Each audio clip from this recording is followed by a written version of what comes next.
Bonjour à toutes et à tous, c'est Malik Roya. Aujourd'hui, je vais vous présenter les grandes nouveautés qui sont arrivées en ce mois d'octobre 2021 dans Illustrator, qui passe maintenant en CC 2022. Au programme, la possibilité de laisser des commentaires pour les documents en ligne. Voilà, ceux à qui vous avez partagé vos documents pourront laisser des commentaires. Maintenant, lorsque vous allez ouvrir un document contenant des polices Adobe, vous avez la possibilité de demander à Illustrator de les télécharger et de les installer automatiquement. Voilà, ça vous n'avez plus à le faire. On peut maintenant faire des sélections de textes partageant les mêmes paramètres, ça va nous faire aussi pas mal gagner de temps. Le panneau recherche devient un peu plus fourni, voilà, donc ça va intéresser plutôt les débutants, vous verrez. On peut maintenant lier dans un document Illustrator des fichiers Photoshop enregistrés en ligne. Donc ça c'est intéressant, si vous faites des modifications de ce fichier, vous pourrez le mettre à jour dans Illustrator. Voilà. Vous travaillez à plusieurs, c'est super utile. De nouveaux formats peuvent être ouverts et importés dans Illustrator. En ce qui concerne les profils de contour, on a une amélioration dans le nombre de points créés lorsque vous allez vectoriser ces profils. Vous allez voir la différence entre l'ancienne version et la nouvelle. Et enfin, la grande nouveauté de cette mise à jour, c'est bien sûr de nouvelles possibilités 3D. Là, on va pouvoir faire des trucs vraiment hyper intéressants. Vous verrez ça à la fin de la vidéo.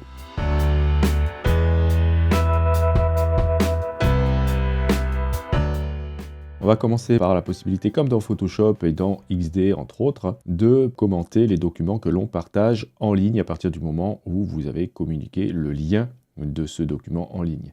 Alors, il faut d'abord enregistrer votre document en ligne. Alors, vous pouvez le faire depuis le menu Fenêtre, Commentaires, ici. C'est un nouveau panneau, bien sûr, dédié à cela. Voilà, donc là, vous pouvez décider de l'enregistrer comme ça. Ou alors, bien sûr, vous faites fichier enregistrer sous et vous choisissez de l'enregistrer en ligne. Donc, je vais faire ça, je l'enregistre là. Je lui donne un nom, je clique sur enregistrer. Et vous savez que votre document est enregistré en ligne. Et bien d'abord parce que vous avez ici un petit nuage. Et il porte l'extension AIC. AI, donc Illustrator, c'est pour Cloud. Ensuite, eh bien, vous allez soit cliquer ici sur Partager. Tac, donc vous allez pouvoir inviter des personnes. Donc là, vous rentrez l'adresse email de ces personnes. Attention, il faut que l'adresse de ces personnes soit le même que celui de leur compte Adobe. Ou sinon, vous pouvez le faire ici en cliquant sur Partager. Voilà, ça vous ouvrira la même fenêtre. Et ensuite, eh bien, vous pouvez laisser des commentaires. Alors, vu que j'ai forcément accès à mon document, je peux laisser un petit commentaire. Je peux dire, voilà, change la couleur du fond.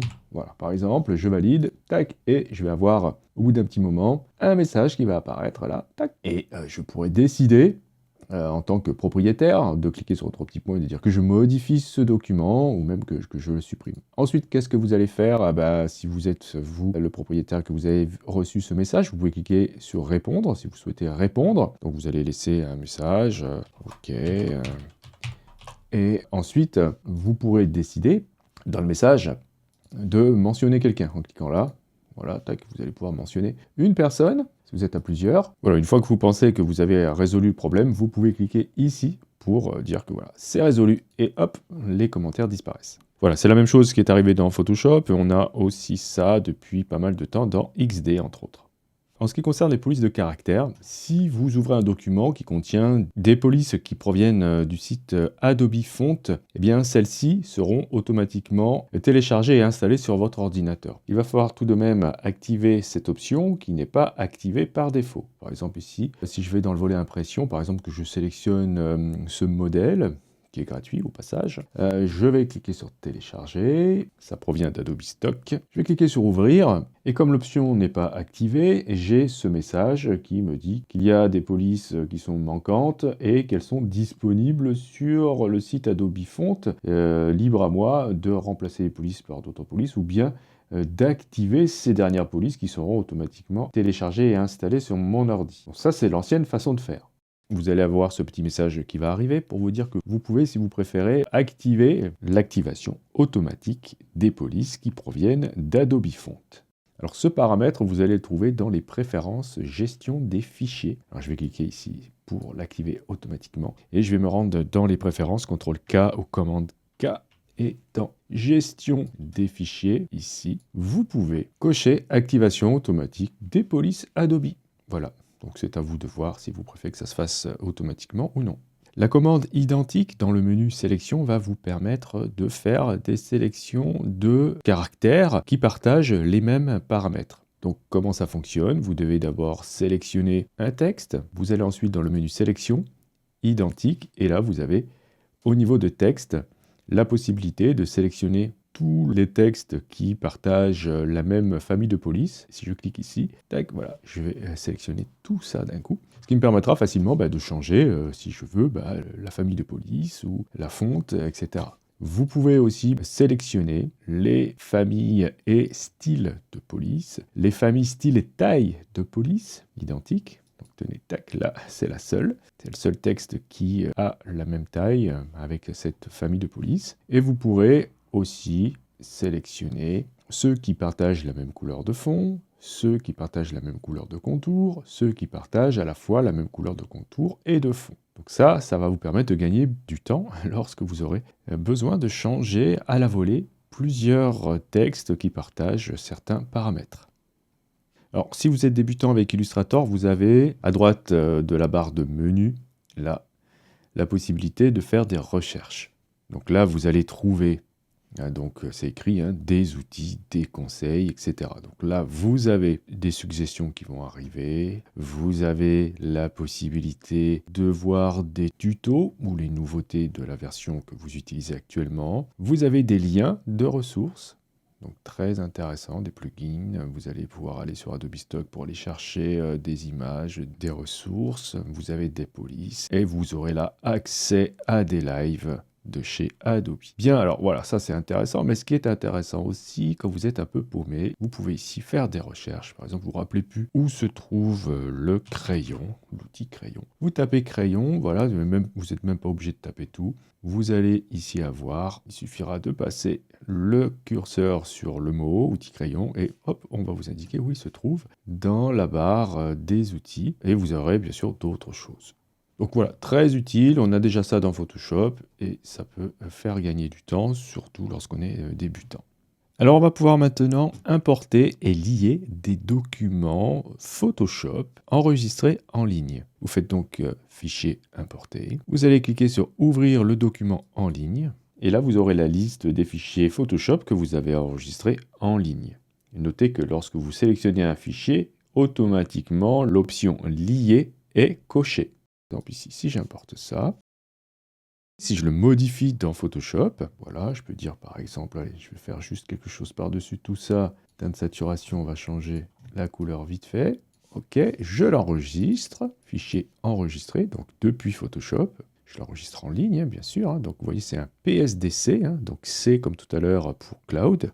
Et lorsque je vais retourner dans Illustrator, on me dit certains fichiers sont manquants ou alors ont été modifiés. Et si on veut le mettre à jour, eh bien, il va falloir aller dans le panneau lien. Ok, donc je vais aller chercher ce panneau depuis le menu fenêtre, lien, et regardez, voilà.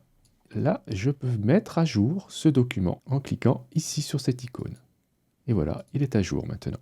Donc voilà en ce qui concerne cette possibilité d'importer et de lier des documents Photoshop en ligne dans un document Illustrator. Rapidement, concernant les nouveaux formats acceptés dans Illustrator, on peut maintenant ouvrir ou importer ce type de format. Alors si vous êtes sur PC, il vous faudra des codecs adaptés, installés, voilà, pour pouvoir ouvrir ce type de format. Les profils de contours ont été simplifiés. Alors je vais vous montrer, je vais faire ici, hop, un espèce de S avec l'outil plume de courbure, voilà. Je vais inverser le fond avec le contour et je vais augmenter l'épaisseur du contour. Je vais faire quelque chose d'assez gros comme ça. Cliquer sur contour et choisir ici un profil, par exemple celui-ci. Tac, voilà.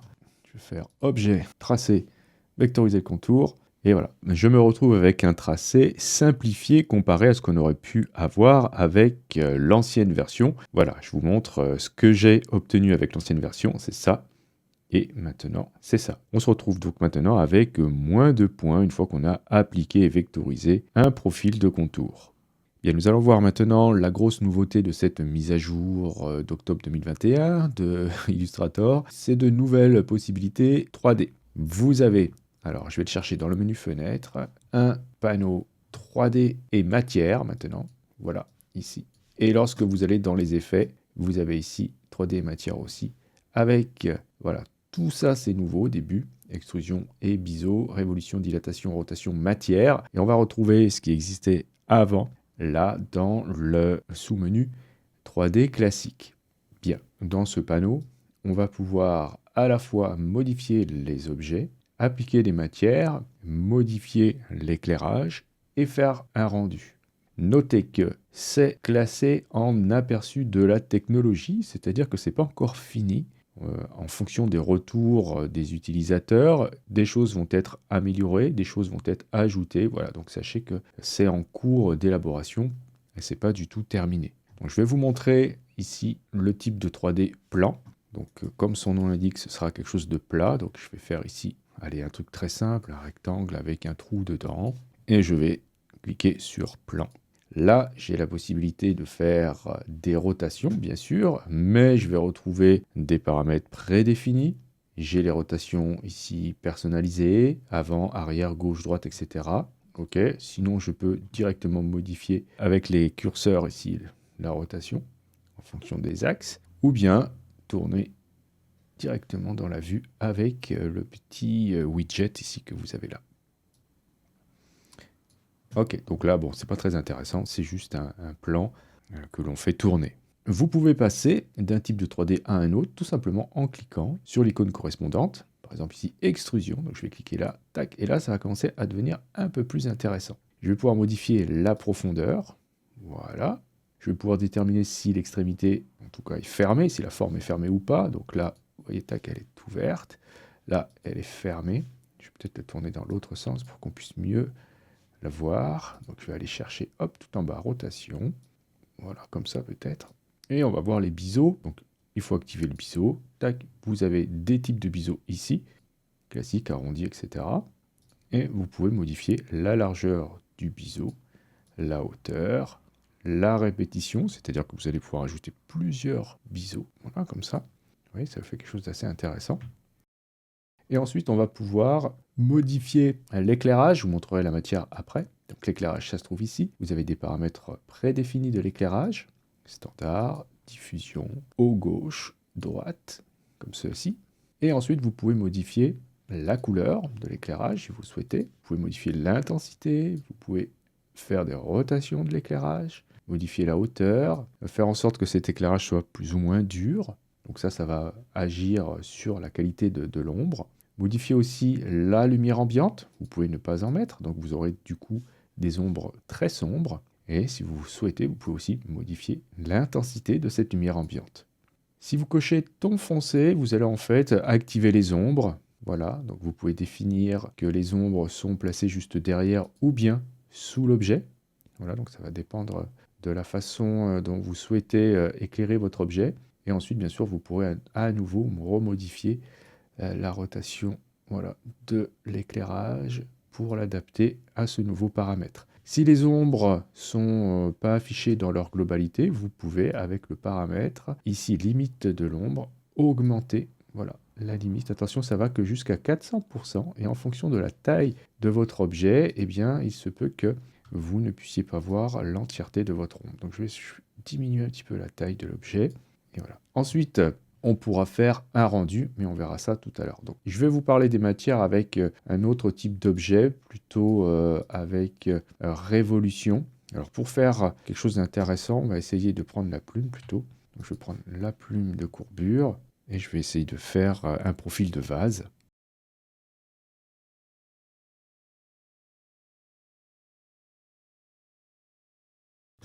Et je vais mettre qu'un contour sur ce profil. Bien alors, là, avec ça, je peux dire que si je fais une révolution, hop, et bien voilà, je crée un vase. Alors ensuite, je peux modifier comme je veux l'orientation, etc., comme on a vu tout à l'heure, changer l'éclairage et tout ce que je vous ai montré précédemment. Là, ce qui va m'intéresser, c'est surtout les matières. Là, vous avez la possibilité d'ajouter des matériaux. Alors, vous avez le matériau de base qui est donc celui-ci, celui qui est appliqué par défaut. Il est directement lié à la couleur de contour et de fond de vos objets. Si vous ajoutez un fond et un contour, vous n'aurez pas du tout le même résultat que si vous avez qu'un fond et ou un contour. En tout cas, ici, si je modifie la couleur de mon contour, je vais obtenir voilà, un objet jaune, et je vais pouvoir définir la manière dont la lumière va interagir avec cette matière ici. j'ai la propriété de la matière et je vais pouvoir modifier la cassure, donc faire en sorte que ce soit plus ou moins rugueux ou donner un petit effet métallique. Alors là, ça va vraiment dépendre aussi de la qualité de mon éclairage, qu'il faudrait peut-être que je décale. Alors je vais ajouter des ombres, dire que c'est sous l'objet. Ensuite, faire une rotation de l'éclairage, voilà, peut-être comme ça. Peut-être changer la taille de mon objet, vite fait. Voilà, le poser à plat, modifier les limites de l'ombre. Ok. Ensuite, je vais pouvoir repasser dans ma matière et modifier, pourquoi pas, la cassure, etc. Voilà, vous voyez, là, on commence à avoir quelque chose d'un peu plus intéressant. Ensuite, vous allez pouvoir maintenant appliquer, en plus des matériaux de base que vous pouvez créer, et des matériaux qui proviennent de Adobe Substance. Donc Adobe Substance, c'est un logiciel qui permet de créer des matériaux d'une manière extrêmement puissante. On peut quasiment tout faire avec Adobe Substance en termes de matériaux. Et là, vous en avez quelques-uns de disponibles. Par exemple ici, hop, or naturel. Si j'applique ça, j'obtiens ce résultat. Ou ici, pliage de feuilles d'or. Et je peux ensuite modifier plein d'autres paramètres là. J'ai la taille de cette texture appliquée, j'ai la variation, j'ai le flou des plis, etc. Donc tous ces paramètres seront contextuels aux matériaux que vous allez choisir. Et si vous modifiez la densité, vous allez pouvoir avoir quelque chose de plus fin, en tout cas quelque chose qui va se répéter plus que par défaut. Et vous avez d'autres paramètres techniques, luminosité, contraste, etc. etc. Donc ça, c'est vraiment contextuel à chaque matériau que vous allez choisir ici. Bon, ce qui est intéressant, c'est que là, on en a déjà pas mal, mais en plus, vous allez pouvoir cliquer ici pour aller trouver plus de matière. Attention, là, vous risquez d'avoir des choses qui ne seront pas forcément gratuites. Mais si vous cliquez là, vous avez la possibilité de trouver plus de matière et de ressources dans la communauté Substance 3D. Donc là, vous cliquez là et vous allez tomber sur ce site, voilà, avec plein de matériaux que vous allez pouvoir télécharger. Alors pour cela, vous cliquez là, vous l'enregistrez où vous voulez sur votre disque dur.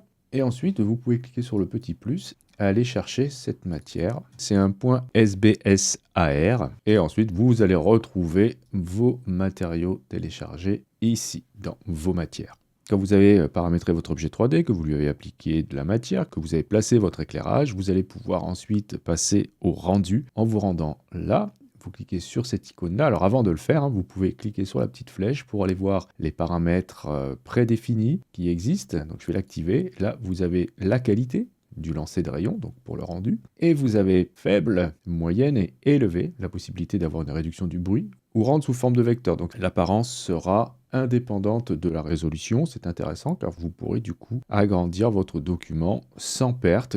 Vous avez ici les paramètres de pixelisation, justement, que vous pourrez définir et choisir. Si vous avez besoin de quelque chose de qualitatif, de mettre ici sur élevé ou bien sûr autre. En tout cas, une fois que ça c'est fait, vous pouvez cliquer ici pour faire un rendu avec un lancer de rayon. Et en fonction de la puissance de votre machine et de la complexité de votre objet 3D, ça prendra plus ou moins de temps. Donc voilà le résultat obtenu en faible qualité assez rapidement avec cet objet. À voir ce qu'on va pouvoir faire avec ça. Donc je vais juste vous montrer que, évidemment, si vous créez un autre objet par-dessus, que vous lui appliquez le même effet, eh bien, vous n'allez pas vous retrouver avec une scène qui est éclairée et rendue dans son ensemble. Il faudra que l'effet soit appliqué aux deux objets dans un groupe, par exemple. Vous voyez, je vais pouvoir déplacer et mettre à l'intérieur cette petite boule parce qu'elle est dans le même groupe sur lequel j'ai appliqué l'effet 3D. Ensuite, je peux lancer mon rendu. Voilà pour le principe. En ce qui concerne la dilatation, c'est très intéressant cet effet-là. Vous allez voir, je vais faire à nouveau quelque chose de très simple. On essaiera de voir d'autres exos plus tard. Là, je fais que vous présenter la chose. On essaiera de voir ça plus en détail avec des exemples un peu plus parlants. Donc ici, je vais faire quelque chose avec un fort contour. Je vais mettre voilà, un fond comme ça. Je vais ensuite, eh bien, vous allez voir, on va s'amuser à faire quelque chose de marrant. On va déplacer tout ça. Lui, je vais le décaler. Voilà. Je vais sélectionner les deux, les grouper et appliquer une dilatation ici. Alors voilà ce que ça fait. C'est très intéressant. Ça nous fait quelque chose de dilaté, donc comme si c'était gonflé. Et là, vous allez pouvoir modifier. Alors, le volume, ça c'est intéressant. Regardez, hop, ça nous fait quelque chose de plus ou moins gonflé. Donc ça, vous voyez, pour faire des boutons ou des choses de ce type, ça pourrait être sympa. On va pouvoir modifier la profondeur. Ok. Et voilà, tout le reste, je vous l'ai déjà montré, la rotation, etc., etc. Donc ça peut être très, très cool. Et regardez un truc aussi sympa lorsqu'on les approche. il y a comme un effet de blob. Regardez, hop, vous voyez ce qui se passe ici. Là, au niveau de la jonction. Très intéressant. Donc, je ne sais pas trop encore ce que je vais faire avec tout ça, mais j'ai quand même déjà 2-3 petites idées et on essaiera de voir ça dans des vidéos dédiées à la 3D et on verra un peu plus en profondeur ce qu'on peut faire et ne pas faire avec cette nouvelle possibilité apparue dans cette mise à jour d'Illustrator CC 2022. Je vous remercie d'avoir suivi cette vidéo. Si vous avez des questions, bien sûr, n'hésitez pas à le faire dans les commentaires. Si vous souhaitez soutenir cette chaîne, vous pouvez cliquer sur j'aime, c'est hyper important pour le référencement de celle-ci. Si vous souhaitez aller plus loin, vous pouvez cliquer sur le lien Utip présent dans la description de cette vidéo. Et je remercie encore une fois chaleureusement toutes celles et ceux qui l'ont déjà fait. Et si vous souhaitez vous abonner, vous pouvez le faire en cliquant sur abonnez-vous. N'oubliez pas la petite clochette pour être averti des prochains cours ou des prochains tutos. Justement, on se dit à la prochaine pour un autre cours ou pour un autre tuto.